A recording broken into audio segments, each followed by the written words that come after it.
Thank you to everyone listening and watching. I'm Syra Levinson, Deputy Director and Gail Engelberg Director of Education and Public Engagement here at the Guggenheim. Welcome.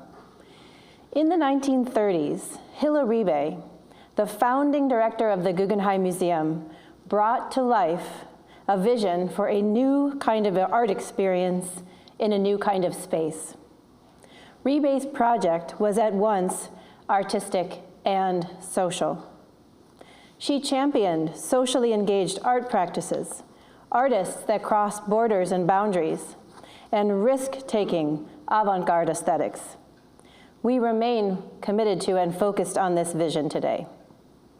In the past year, we committed ourselves to achieving greater equity in how we use our space, both physical and digital, and to amplifying the voices of those who have not been seen, heard, or perhaps even felt welcome in it before.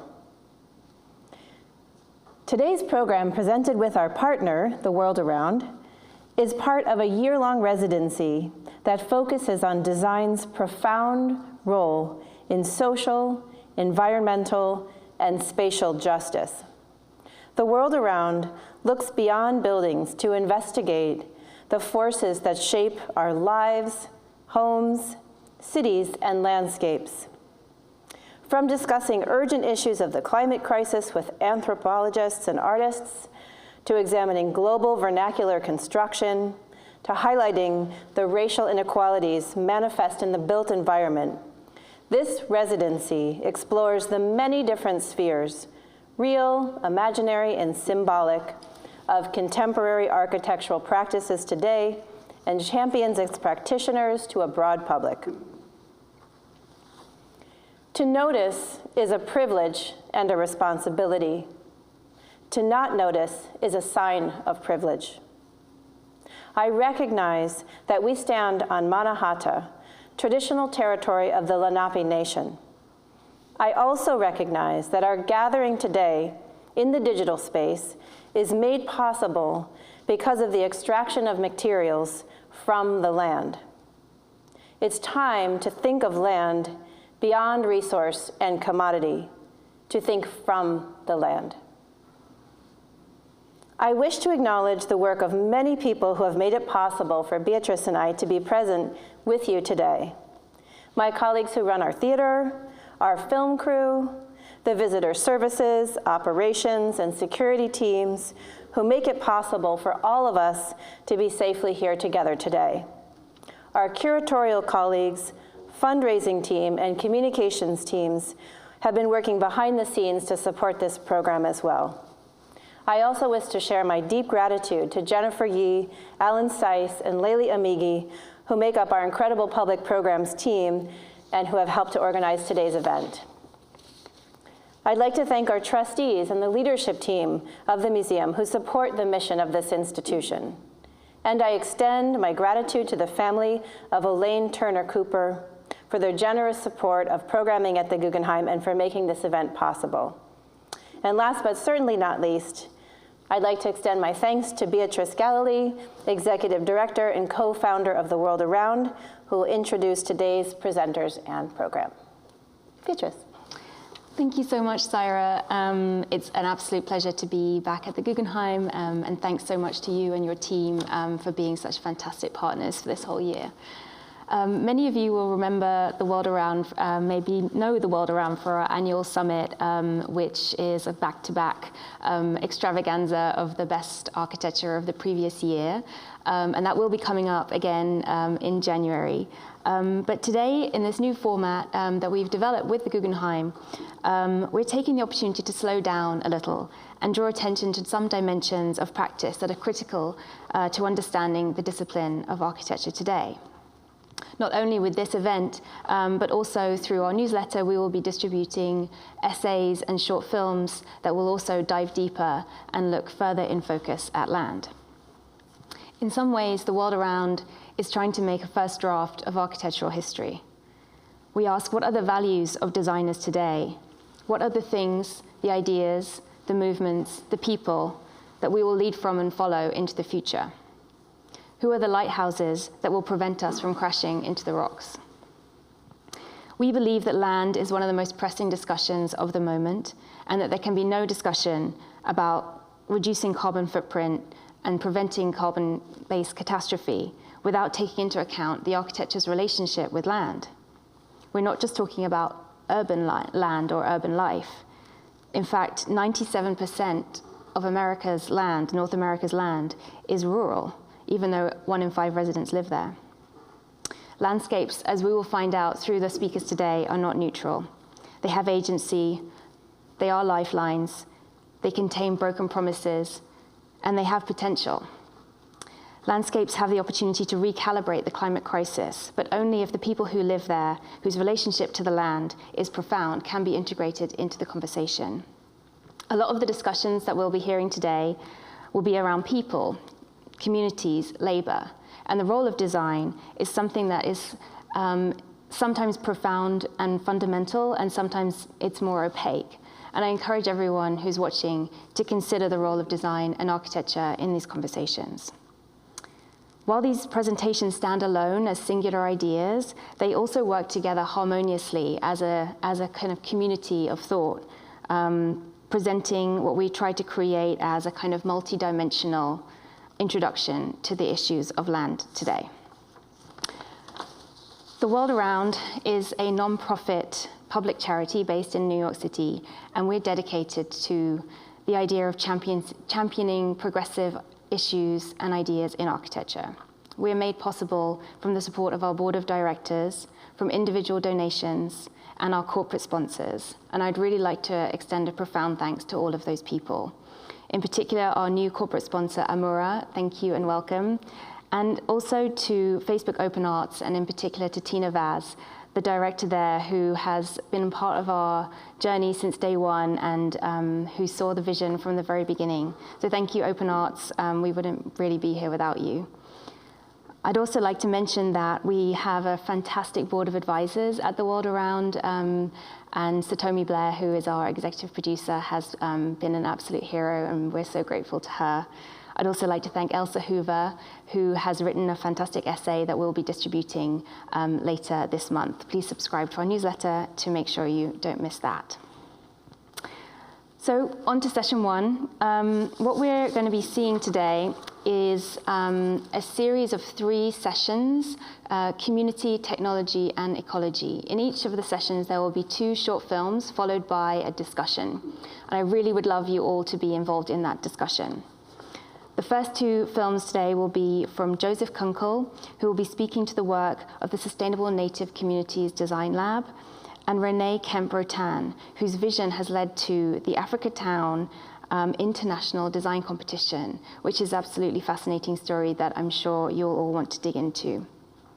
These 2 seemingly different ideas are exploring the role of community in design and architecture, an architecture and a community attitude that talks about the ground up, listening to people, designing for people, not for people, but with people. And I'm so glad to say that we have Emmanuel Admasu, who is an academic and a scholar, who will be moderating the discussion between Renee and Joseph. So we look forward to the presentations, we look forward to the discussion, and I'll see you for session 2 in about an hour. Thank you so much.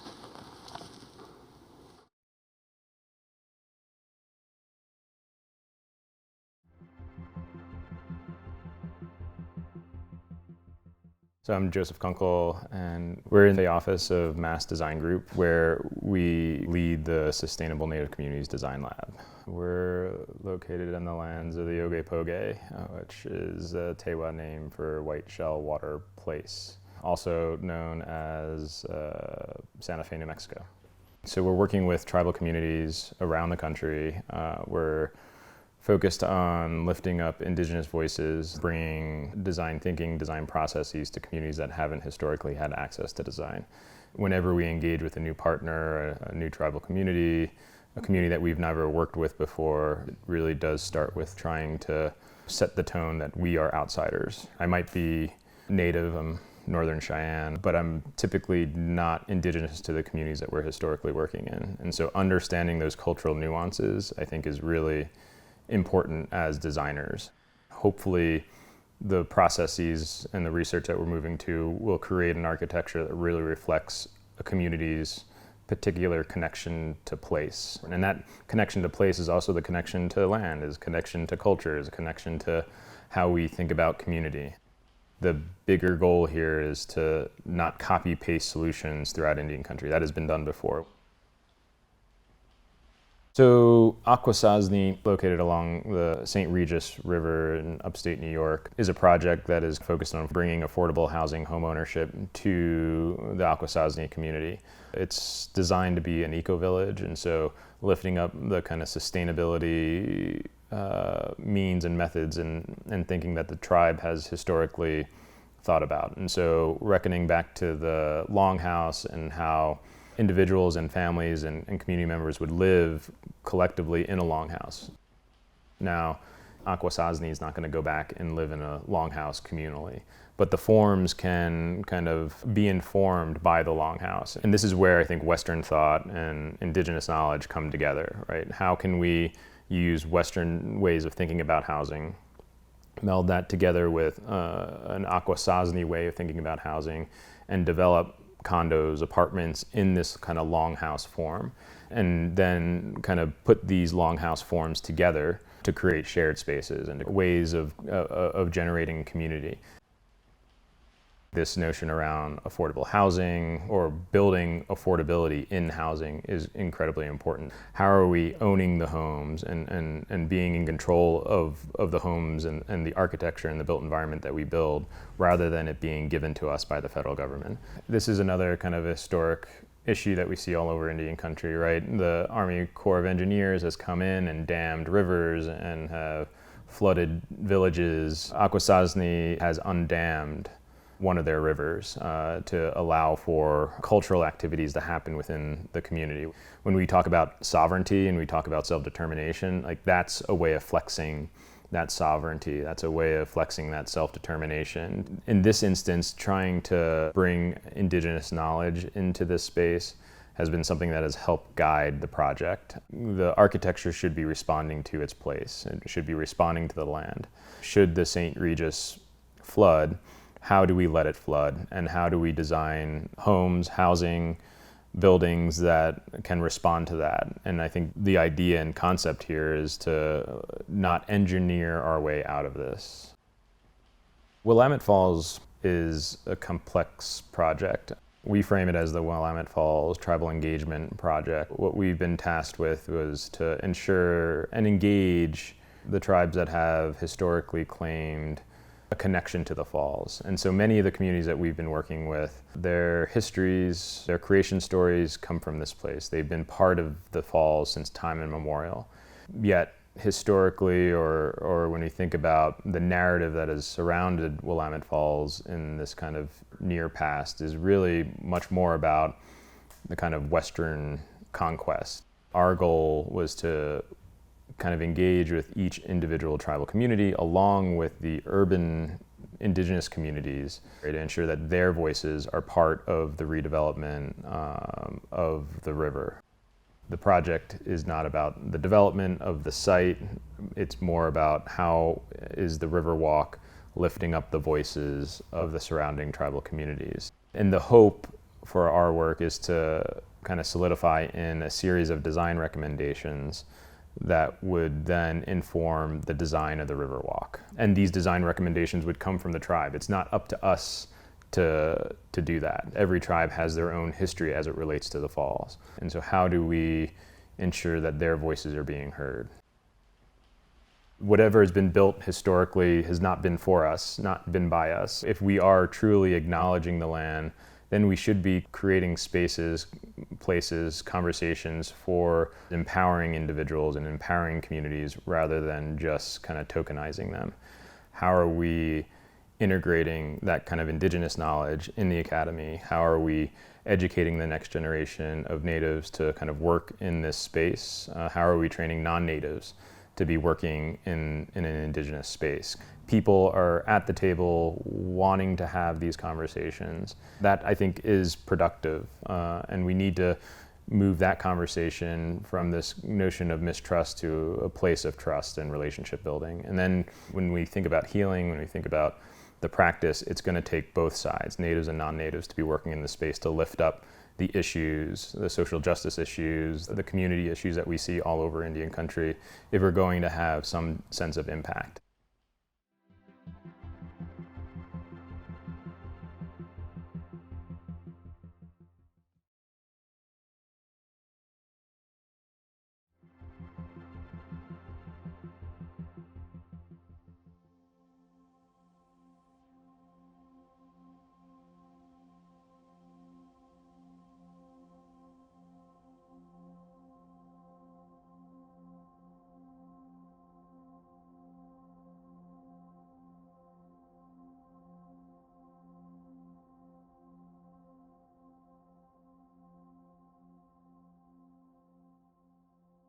My name is Renee Kempro-Tan.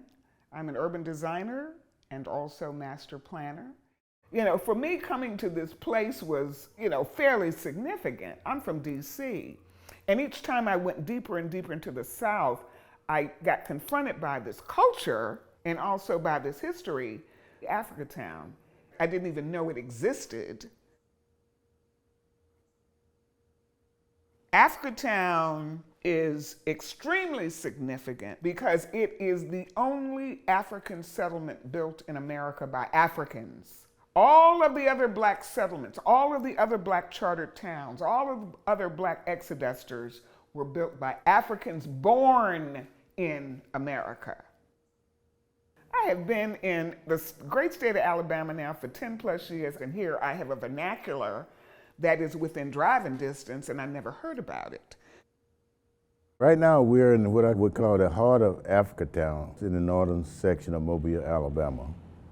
I'm a retired Marine Major, Joe Womack, Africatown native. There are descendants in Africatown today that are directly bloodline related to those same 110 Africans that got off of that boat, Clotilda, in 1860. We have the story itself that nobody knew about. We have the descendants, and then we got their descendants. Then we got the community that's still here. And then we got the struggle and the fight that's going on right now just for survival. These people know that history, and you have these blood memories that are coming through these elders. And until that boat was found, the Clotilda, in 2019, there were so many denials among the dominant culture that the boat even existed in the first place. Now that the boat has been found, the people in Africatown feel fully vindicated. We told you so. Now we have another kind of question. Who's going to own the story? It does make a difference now if a slave ship that is found is told through the story of the blood memory of people that suffered on that boat versus the kinds of stories that come from curators that see the boat as just a fine American artifact. Now, this is an interesting twist here about the boat. Originally, when the boat was found, a lot of folk in the dominant culture said, oh my God, this is going to be the greatest tourist attraction of all time. We can actually build a replica of the slave ship, and we can have folks on there buying tickets for dinners and martinis as we take them on the replica of the slave ship to where the actual slave ship was found. This slave ship was a living, floating prison for the captives who were there. So the community is saying, how dare they turn this into some kind of tourist attraction? So now we go through this whole thing about who is going to curate that story.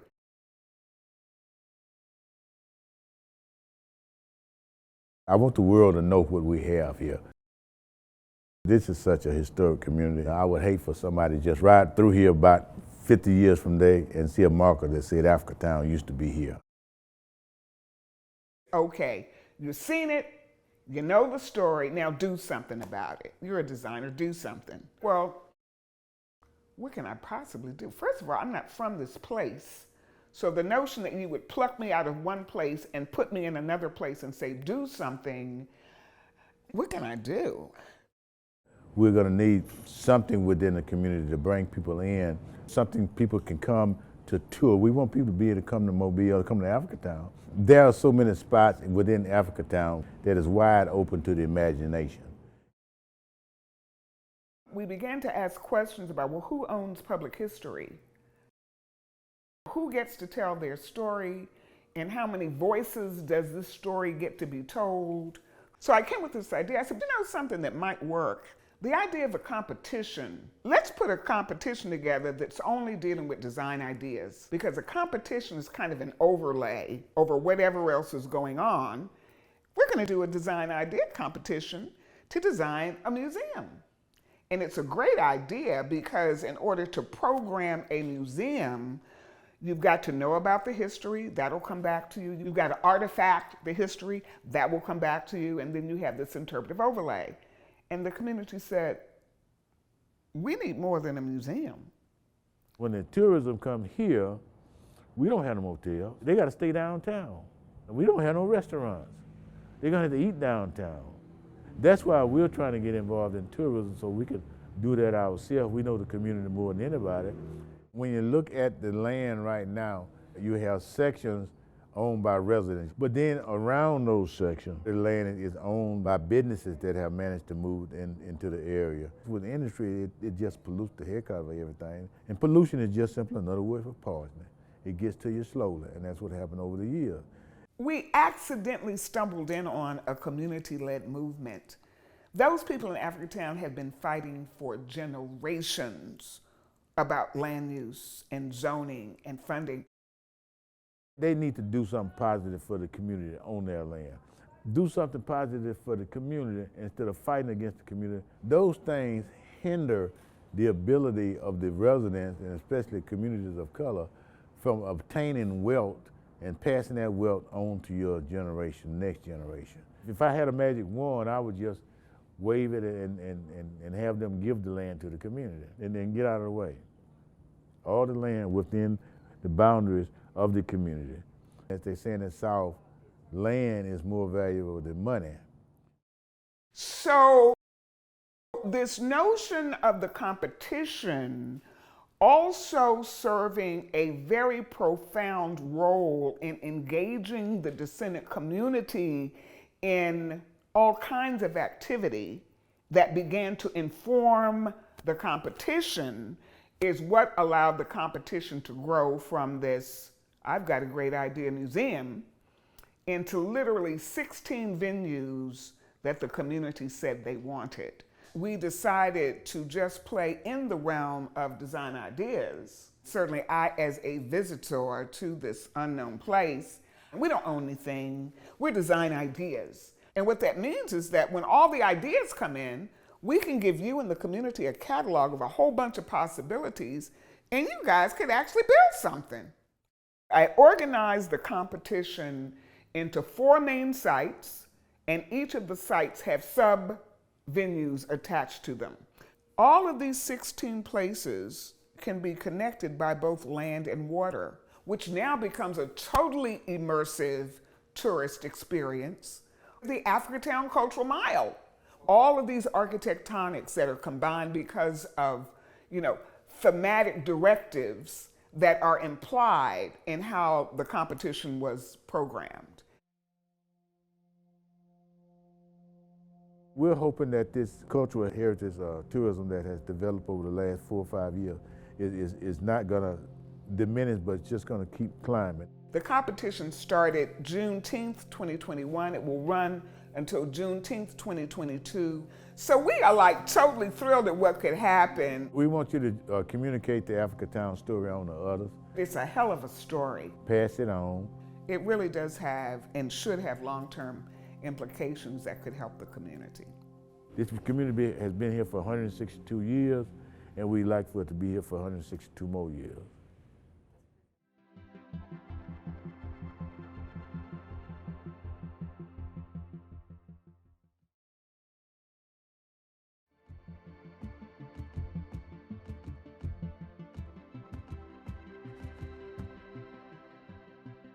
Good afternoon, everyone. First of all, I just want to start off by saying thank you to Renee and Joseph. It is an honor to be here to discuss and celebrate the deeply inspiring work that both of you are doing. These are obviously urgent issues that require extensive collective thinking and collective imagination. So I'm really happy to be here moderating this discussion. Maybe we can start off by maybe talking about your project, Joseph. I was really inspired by your thoughts around sovereignty and self-determination, especially within Indigenous contexts where various state agencies are building infrastructure that causes environmental harm and really basically makes these spaces uninhabitable. So how are you thinking beyond, let's say, the architectural or urban design scale to apply political pressure against these state agencies and multinational corporations that are displacing or dispossessing Indigenous communities? Thank you, Emmanuel, and thank you all for this conversation today. I think to kind of start, and a lot of our work starts with kind of acknowledgement and just kind of acknowledging the spaces that kind of we inhabit. And being trained as an architect, a planner, a designer, I think ways in which we approach these conversations are acknowledging the spaces that we're coming from, right? And I think when I think about this work, it's really acknowledging my biases as someone who's trained kind of in this profession. So the idea that this work is kind of based in a kind of a Western Eurocentro thought, and that's how I was trained. Yet, kind of my background as a citizen of the Northern Cheyenne Nation is important to lift up, and trying to kind of understand those two spaces. And so I think the ways in which we practice this idea of practicing and coming to this space as both natives and non-natives, we kind of on our staff, we have non-natives practicing in this space that I think is important, and trying to kind of understand how we can leverage both sides of the conversation. We know that this kind of we know that history is not going to we can't correct what has been done historically, but we can use that as a point of departure to kind of understand where we're going. And by acknowledging the past, acknowledging the injustices that have been done, and using that as a point of departure to kind of understand how we practice, how we think about the built environment, I think can inform ways in which we can influence policy, right? So if we're thinking specifically about housing, how do we ensure that a pre-development, pre-design process, that we're leveraging good design in affordable housing, in community facilities and health facilities, that inevitably that will influence how we think about policy. Like if we can prove that this works, that design is part of the kind of solution, is part of the healing process, then I think we're moving forward. And I think hopefully those that are kind of in political power kind of understand the power of design as I think we see it. Thank you. I think similarly for you, Renee, there seems to be a looming threat caused by the various industries that basically surround Africatown. And to me, that seems to also be an issue of sovereignty. There is, the potential that these industries will be the ones benefiting from the tourist economy, for example. So how can we think collectively about issues of sovereignty that make sure that the wealth generated from this particular tourist economy is actually injected in the descendants, like in the Africatown and descendant community? That's a very good question. First of all, it has to happen by design. It cannot be at all incidental. It cannot be at all accidental. But I think that first of all, when we're talking about tourism as a lever for the interpretation of descendant history, we first need to agree on what that history is and who that history is going to be told by, for whom, using whose words, and through whose experience.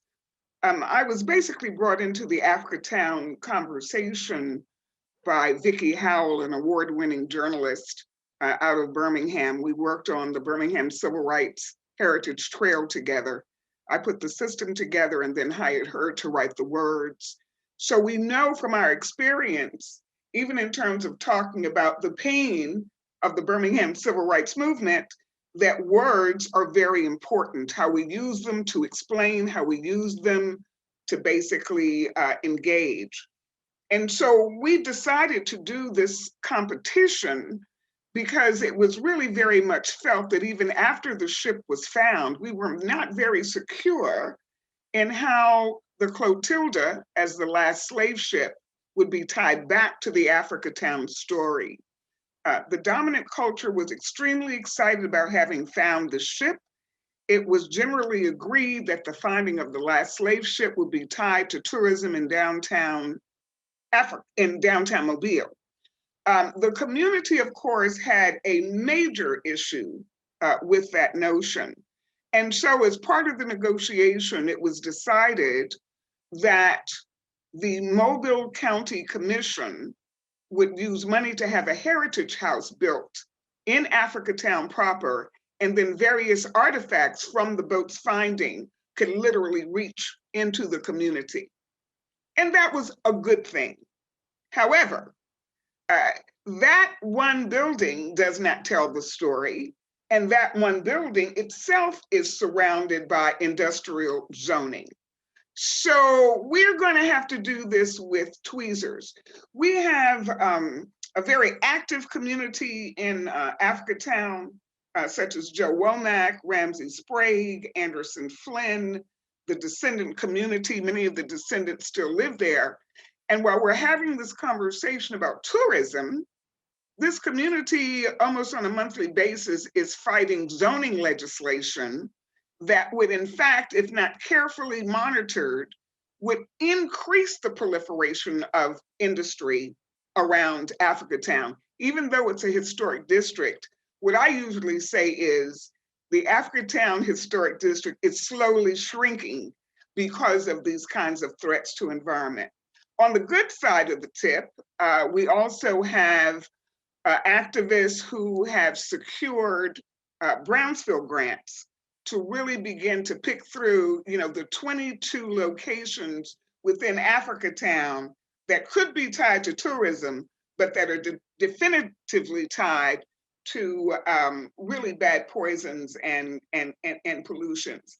I think the one thing that has not happened, which is why the Africatown International Design Idea Competition was invented, is that we have not yet found, as a body of stakeholders and community, ways of tying all of these sites and all of these stories into one comprehensive and unique user experience, because the story of Africatown is much larger than the historic district. The story of Africatown literally goes from the historic district all the way up the waterfronts into Pritchard, Alabama, which is a 10-mile stretch, all right? So this notion of who tells the story and where it gets told, Africatown is much bigger than just the historic district. And the only way that I think that industries are going to be put in check is if collectively we as a human community can agree that poisons in one community ends up being poisons in another. We can't even really want to bring tourists into a poisonous environment to have a discussion about the greatness of the story.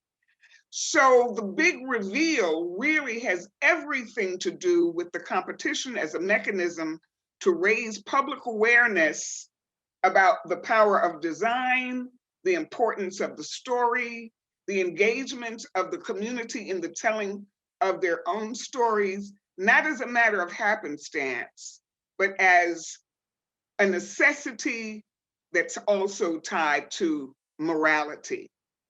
These Africans were kidnapped more than 160 years ago, dragged across the ocean, placed on plantations. 5 years later, they were emancipated. And most people say, oh my goodness, they were emancipated, they created this town. Well, it wasn't exactly that easy. The 13th Amendment freed the slaves, and the 14th Amendment gave emancipated people access to citizenship and therefore the ability to buy land. The 14th Amendment, however, did not apply to the Africans that got off the boat, because the fine print of the 14th Amendment basically said that citizenship and the purchase of land, even for emancipated slaves, only applied to those slaves who had been born in America. So the Clotilda Africans had to have the wherewithal to, first of all, become naturalized citizens in order to even buy the land that we now talk about as Africatown, which is the only African settlement built in America by Africans. So the wherewithal of these kidnapped people to figure out in a different culture, in a different language, different laws, how to even access their ability to buy land is also a very important part, of the story. Yeah, I mean, that's really what I love about the idea of the design competition, because at the end of the day, it basically amplifies or even multiplies the story of Africatown's descendants. And that is always kind of working against the dominant narrative, which is basically trying to sanitize or erase that story. So, I mean, maybe linking these two projects together, Joseph, in your project, there also seems to be a deep interest in storytelling, especially with the Falls. And in that case, you're basically dealing with the dominance of the colonial narrative, right? And how you can basically counteract that narrative by engaging with these specific tribes and trying to make sure that their histories are registered in the Riverwalk. So can you speak a little bit more about your approach to storytelling and how that begins to affect the actual material conditions that would be proposed by the design guidelines? Yeah, so the work around the Willamette Falls, I think, is an important one, and it's a story that we see across what is now the United States. And the dominant narrative at the Falls currently is the narrative of the Oregon Trail, right? Western settlement, and that is the history that we hear. The kind of narrative that we're hoping to kind of reframe and tell differently here is the connection to the Falls by these 5 indigenous tribes, right? So their histories are connected to this place since time immemorial. This is where creation stories happen. This is inevitably where the kind of understanding of power started. And so how can we ensure that when it comes to the design of this Riverwalk, when it comes to the design of or the kind of forward thinking of how one connects to place, ensuring that these communities have their voices at the table. It's not up to us to decide those narratives. And so part of the engagement process really is meant to think about ways in which they are telling the story, and not us, not the city, not the owners of the land. It's really about ensuring that they have a seat at the table to ensure that their voices are being kind of lifted up, and ensuring that there's this connection to place, that there's this connection to the land, and moving aside from these are your reservation lands, go over there. Well, no, this is where tribes traded. This is where marriages happened. This is where kind of fish traps kind of gathered. And so how can we ensure that their voices are being lifted up and told in a way that is reflected in their histories, not a history that as an outsider we create. So I think it's really important to understand those connections and telling their histories. And I say histories because many different tribes have histories, right? It's not the history that is in the history books. It is the creation stories that kind of talk about why we're here. And it's okay for different tribes to have different histories. There are 574 federally recognized tribes, and their creation stories are all different. And to lift up that narrative, I think, is important. that we don't all have the same histories. And I think that's okay, but that's not the kind of Western narrative that we hear. Yeah, I think that's a really beautiful way to put it. I mean, but I do want to kind of ask a follow-up, which is, you know, I would assume it's always a process of co-authorship, because at the end of the day, you guys would have to gather, collect these stories, but then translate them into actual design strategies, right? So, I mean, that makes me think a little bit about the risk of representation. And I think this is also relevant to your project, Renee. And how do we make sure that we maintain, you know, these histories, but also make sure that we don't enter into the realm of tokenization, basically? I'm loving the question. You know, we have a little trick up our sleeve in Africatown. We are actually now using what we're calling the rubric. There is a very profound document that was commissioned by the National Trust for Historic Preservation to produce a document that is called Engaging Descendant Communities on the History of American Slavery for Monuments, Memorials, and Interpretive Sites. And it's co-authored by Dr. Michael Blakey, who is a leading forensic archaeologist who literally was the inspector of the bones at the African burial ground in New York City. He's a good friend, also from DC, and we have brought him down to Africatown as part of civic engagement to talk about the stories that the bones, in fact, can tell about the conditions of a people. We have a historic Africatown cemetery that was created in 1868 by the same Africans that got off of the boat. Their descendants are still living. They remember those stories. We call it in the competition, the history of blood memory. But we're using this rubric, and I tell everybody, go online and look up, you know, Engaging Descendant Communities. It's a very important treatise because this is the only time in American history where there has been a grading system established so that those of us who are interested in the work and those of us who may not be interested in the work can be graded against this very profound set of performance standards that measure proficiency in terms of understanding and including culture, all the way down to, you know, the subterranean anti-moral reasons that people talk about community engagement, but don't want to really tell the truth about what actually happened with a group of people. So the way that we deal with the competition is we say that the programming of the 4 sites and the 16 venues has got to come through this term that we call multivocality. You cannot talk about a disenfranchised people if the only people who are doing the talking are the disenfranchised people. You also have to have conversations with those people who saw fit to demoralize, to chain, to kidnap these human beings and put them in a state of ill regard. So with the competition, we have my favorite page of the competition really on the website, www.africatowndesign.com, is the resource page. Because even though I was visiting this community, and that's what Joseph is saying, we as designers are outsiders who are visiting. But those of us who are trained designers who are also politically aware, spiritually aware, we have to do a profound amount of digging down deep.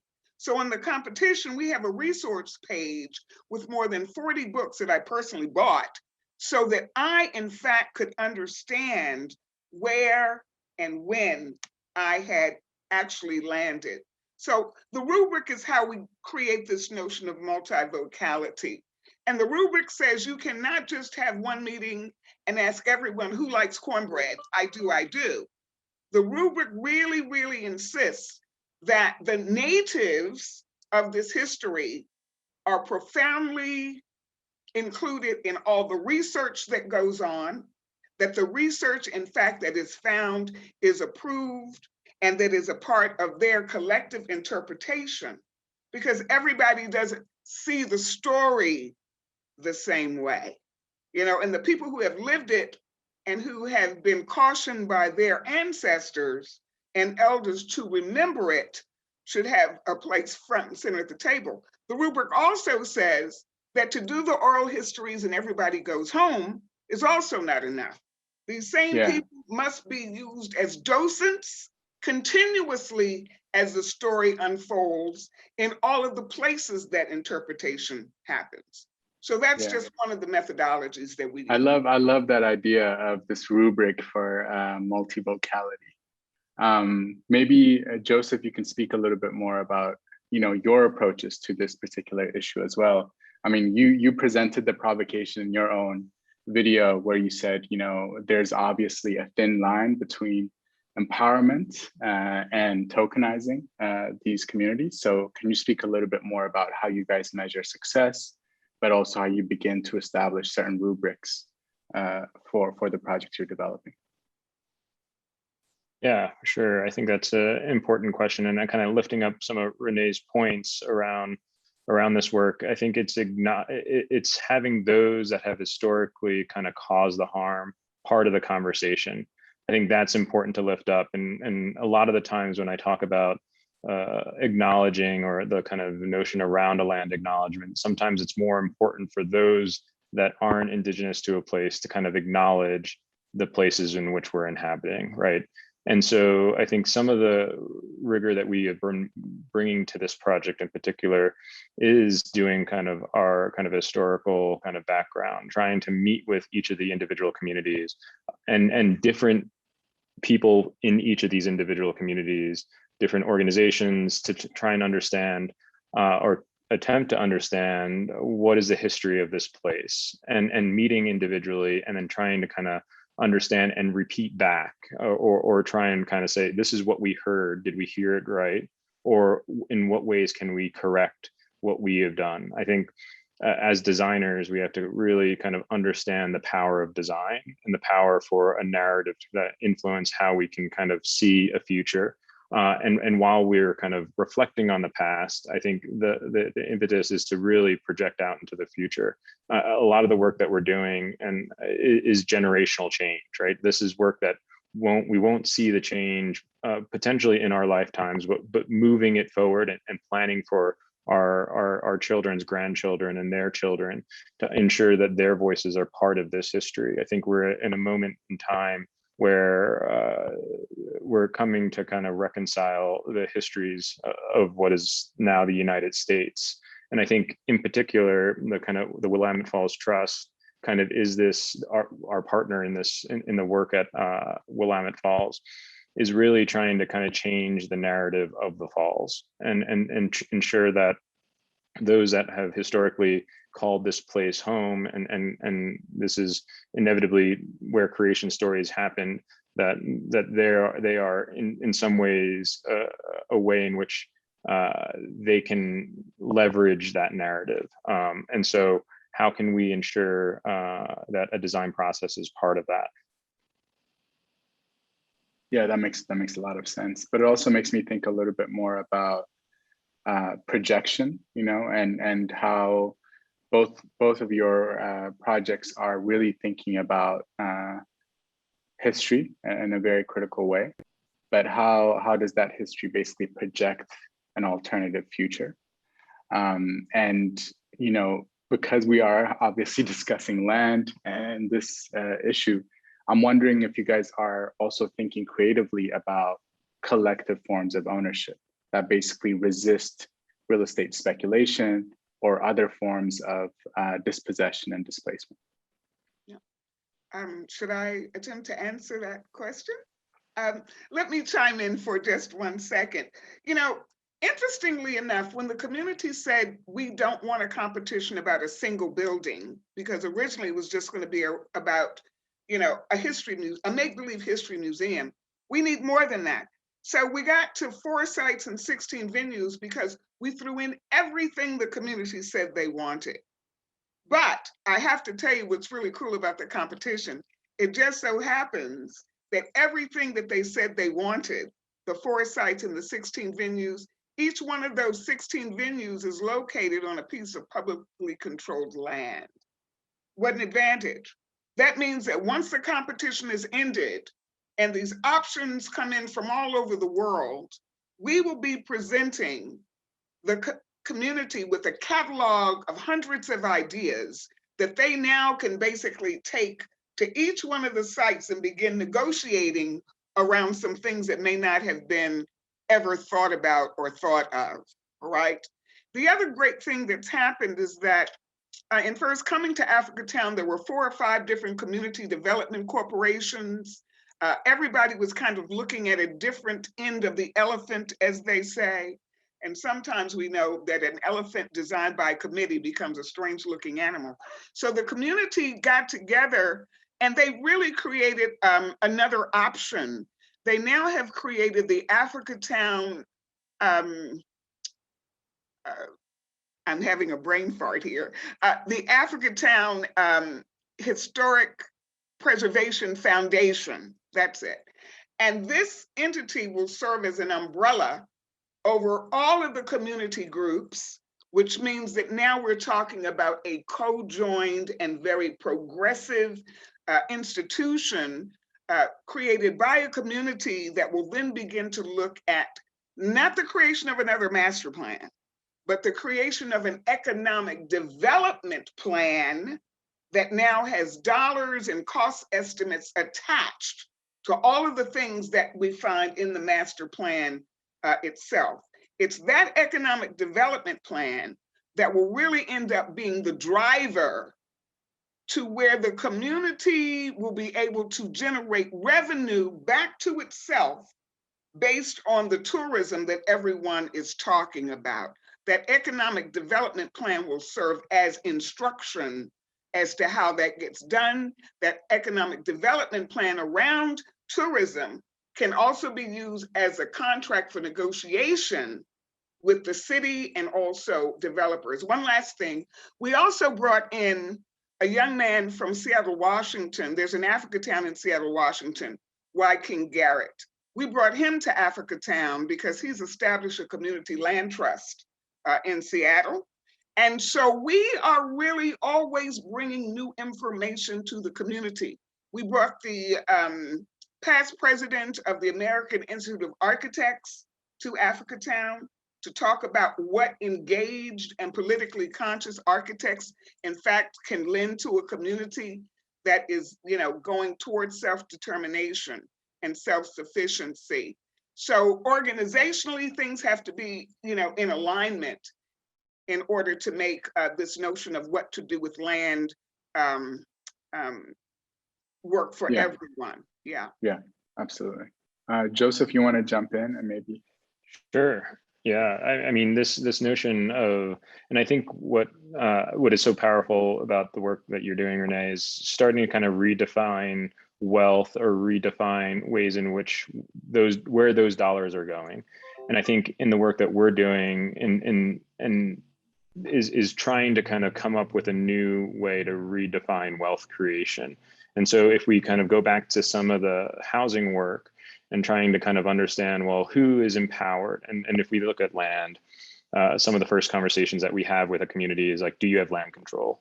Do you have site control? And that is very much based in this kind of Western context, right? Even if we're working on tribal trust land. And so inevitably that land has kind of monetary value, right? But on tribal trust land, it's being held in trust by the federal government. And so how can we ensure that we're thinking about redefining or kind of valuing that in a way? And this is kind of where kind of Western ideology and indigenous knowledge kind of come together, is like, we know we can't like put this kind of capitalist to like or start new. We can't like erase capitalism just yet. But I think we have the opportunity to kind of redefine what that means in an indigenous context.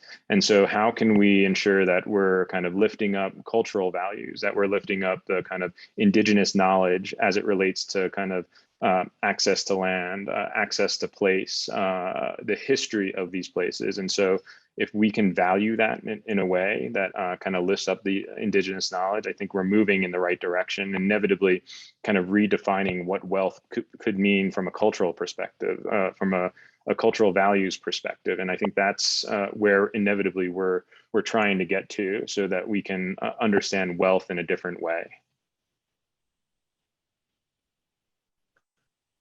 Yeah, I mean, what I find most exciting also about this conversation is that obviously there are so many overlaps between your projects, and it just shows the endless potential of building some sort of Indigenous and Black solidarity when it comes to addressing these issues directly. So I'm just wondering, if you guys are thinking in those terms, if there are ways in which you can potentially begin to collaborate or exchange notes, et cetera. Well, I tell you, really, I guess there has been a genre created of, shall I say, citizen architects who are basically very sensitized to this notion of Black and brown space.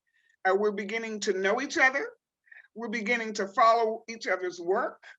We're beginning to include one another on opportunities to rebuild communities. So, these kinds of public engagements that are coming through the Guggenheim are extremely important so that we can talk about our work as well as aspects of intercollaboration. I know that for Africatown, for example, I'm going to hold this up. This is some research that was done with the community, and it really has to do with our having identified through the works of Zora Neale Hurston's 1927 photographs and 1927 interviews with the founders of Africatown, what their houses look like. We use those words and pictures to generate construction drawings to rebuild Cudjoe Lewis's house. And so as designers, we're saying not only will we rebuild the house, but we're strongly suggesting that that house, once it's rebuilt, becomes a neighborhood housing center. So we can really talk about how in the world were Africans able to build a settlement in the 19th century.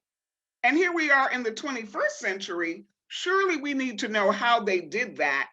So some of those lessons about collaboration, tribal and community-wise, can be repeated for good cause and get some stuff really done that will bring wealth back to this community, starting with home ownership, something as simple as home ownership, and then generating revenue from the tourism back to the community as well. A wide range of economic development imperatives. I think we can share some of those stories and lessons. Absolutely. Joseph? I mean, I would say, this moment in history, we're primed for like collaboration. I think this idea of, or the kind of concepts around how we can work together, ways in which we can work together, I think we can learn a lot from what has happened in history. And so the work in Indian country, the work happening in African-American urban and rural communities, there's a lot there that I think from an architectural standpoint, from an urban design standpoint, from a planning standpoint, we can learn from, that we don't always have to kind of fall back on our traditional kind of Western Beaux-Arts education, right? And so how can we kind of lift up ways in which we think about culture, and how does culture kind of play a pivotal role in how we think about building community, building community in the kind of most kind of simple sense. It's like we're inevitably going to move forward, and so how can we use that as a precedent for future generations? And I think when we talk about coming together and I kind of reckon back to the kind of teepee encampments, right? So that's a very much an urban form, the ability to kind of be in community with one another. Yet we look at it as this kind of historical way of thinking. And so how can we use that as we think about planning new housing developments in terms of eyesight? Like the kind of basis of how we thought about a teepee encampment was you would set the diameter in a way that you would see your neighbor. And so what does that mean when you walk out your front door and you can see your neighbor and make that kind of eye-to-eye connection? And so there's values there that we can incorporate in contemporary design, and we're not going to go back to living in teepees, but there are nuances there that we can lift up and use in a contemporary way. which I find pretty empowering, right? And so, and that's where I think Western ideology, Eurocentral ideology kind of comes together with kind of indigenous knowledge and indigenous practices. So what are those nuances that we can kind of extract and apply in a contemporary way, which I find very empowering. Can I just add something to that Yeah, for yeah, a second? please. This is a beautiful conversation because in listening to Joseph, I'm reminded that one of the collaborations that has happened in Africatown is the collaboration across disciplines. We are not merely just working with, architects and quote unquote the community, but some fascinating things begin to happen when you make historians a part of your team and archaeologists a part of your team and public health officials a part of your team. For example, we know that in putting together the competition, we did a whole bunch of research on what is called post-traumatic slavery syndrome.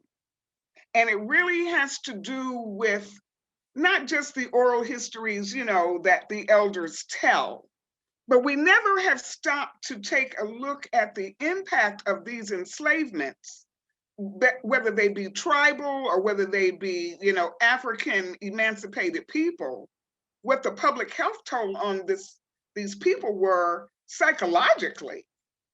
And so until you bring in psychologists as part of the team and archaeologists such as Michael Blakey, who actually read the bones, this man is literally a bone reader. And through his work at the New York City burial ground, he said to us, he said, do you have any idea what it is when I see and I uncovered these interred bones of ex-slaves? The bone fractures, the skull fractures begin to tell stories of abuse that most people would not know because the evidence of the bones have been buried.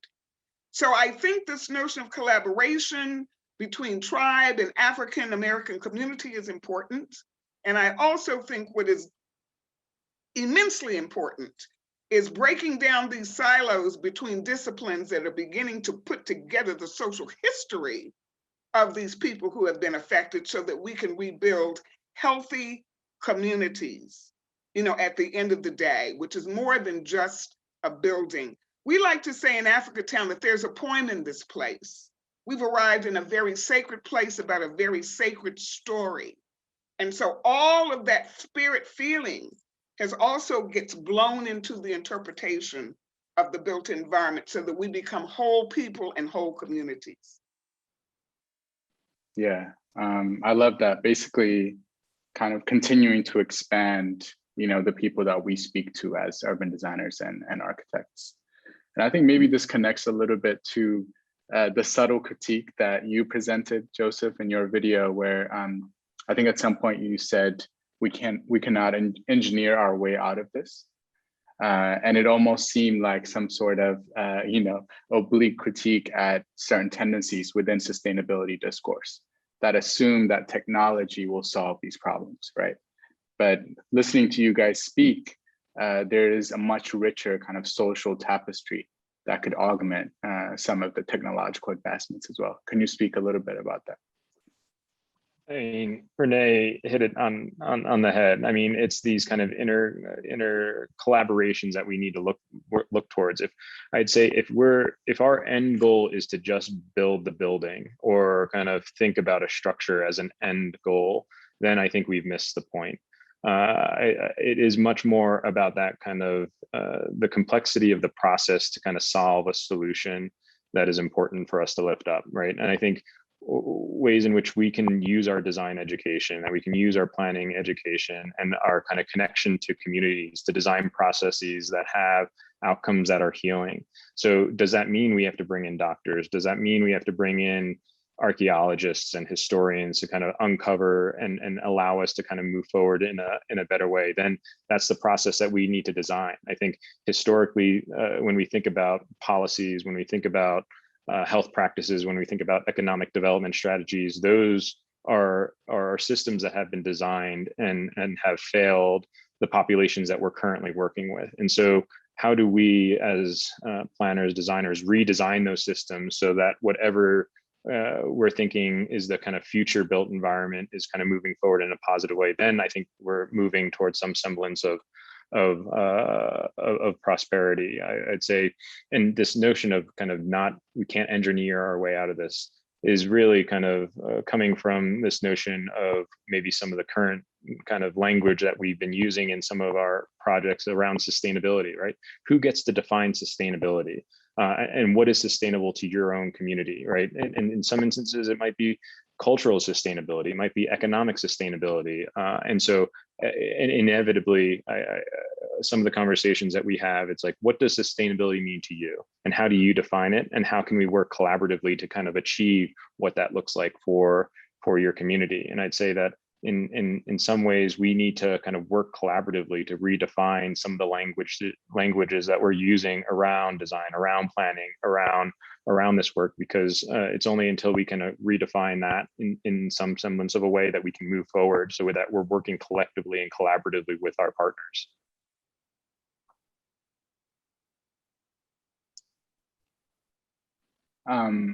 Yeah, maybe extending this conversation a little bit. Can you guys maybe speak a little bit about agency? What is the agency of the community in relation to the agency of the urban designer / architect, in relation to the agency of a potential investor, let's say, and some of these sites? Well, the agency that we decided to use was this design competition, all right? That is where we got ideas from the community, we put them on paper.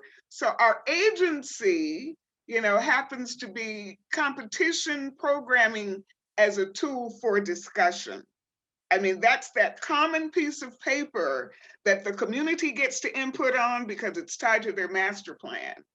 That the program for the 16 venues gets to basically suck in and interpret, and that becomes kind of a lingua franca. And at the end of the day, this gets presented, the same piece of paper, this same tool, this same transformative opus gets to be presented to investors to look at the many ways in which a similar problem, can be solved. So we have looked at the competition as the agency that kind of supersedes personality, and it also supersedes any one singular thought about how things could be. When I worked at the Endowment of the Arts, I actually was a director of national design competitions. So I'm a big believer in what they can do. And one of the things we used to say about design competitions as an agency was that design competitions is one way. We have a whole bunch of tools as architects and planners, but that's one way that can be used to raise public awareness about a number of issues that will extract a number of solutions rather than there's only one way to do things. That's the agency that we use, multiplicity as an agency through competitive ideas. Joseph, you have any thoughts? For sure. I mean, that idea of kind of translating that power, I think, is important. And so a lot of the times when we're working with community, and this is kind of a similar, this has come out of some of the work that we've done in Indian country, it's how are we kind of ensuring that the community is the architect of their own vision, and ensuring that that vision is a long-term commitment to change. And ensuring that when we're thinking about that vision, that everybody is part of that conversation, and that is part of the engagement process. And so empowering individuals to be part of the process and understand the power of design, and to inevitably kind of ensure that that vision is held by the community, right? Inevitably, we as designers, architects, planners, engineers are going to leave unless we are literally a community member in that community. And so that vision inevitably has to be instilled within the community, and that's kind of giving over agency to the community, so that they can mentor and kind of ensure that this process moves forward in a productive way. And I think that in many ways can be empowering. That's a transition of agency. That is a transition of power, and allowing us as professionals to kind of ensure that we're doing our job. We're not going to be there.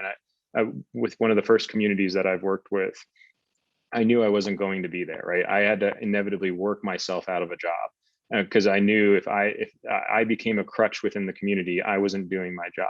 And so how could we transition that agency, transition that power so that they become part of they lead the process in their own right. And they know how to hire good designers. They know how to hire good planners. Maybe I would be part of that team in the future, maybe not, and that's okay.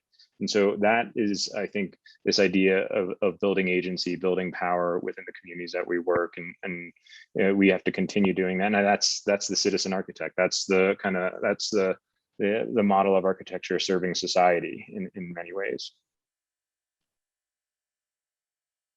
So we have 2 more minutes left. So I thought maybe we can end by speaking a little bit about joy. How does joy factor in to the work that both of you are doing? Wow, we don't say that word enough, I can tell you that. Well, I think there is a joy that comes through being invited into a community, and the community over time learns to trust you because of your heart space, your head space, your hand space, your mind space. One of the biggest joys that befell us in terms of this competition was when Joe Womack, we call him the Minister of Information for Africatown, when Joe Womack and also Anderson Flynn, co-founders of the Heritage Foundation, insisted that Vicki Howell and I participate in a community-wide meeting where 200 people came to the community center, and we were allowed, we had to ask permission to share the competition idea to the elders. And it had to be voted on unanimously by the community as to whether this idea in our head, with lots of PowerPoint pictures, was going to be sanctioned, approved, and supported by the community. And my heart still sings at being given the chance to share the idea. And also when I saw the hands go up that basically said, we trust you, we see what you are doing, it will benefit us. That was joy. That was purity joy. And then to be invited back on a consistent basis and then called by community members now when there's a birth or a death, that notion of the building of trust where we all share in the joy of our common humanity. That's when you can see that the ball is moving in terms of, the kind of transformational power that design can have is just a beautiful thing. Absolutely. Joseph, can you reflect on joy? Really quickly, yeah, I would say, building on that, Renee's comments, it's knowing that you've kind of moved the conversation forward, that what you have kind of seeded is now part of a community conversation, that they can describe these processes and the power of design in their own words. And that brings me joy, right? That we need an architect, that this is like empowering. And I think in the end, like being invited back to the community, being part of that community, being adopted into that community, like that just kind of is from a kind of personal perspective, that I think brings joy to me and to I think those that I work with, knowing that they want us to be part of the process and know the power that that design brings to a project. Yes. Well, thank you guys so much. Thank you, Renee. Thank you, Joseph. Thank you. But also thank you so much for sharing your work. Obviously, you're both developing projects that will require endless collective imagination. So I'm really excited to see what happens after this discussion as well. Thank you for spending time with us. And we want to thank the Africatown community for being such warriors. We love you dearly. Thank you, everyone.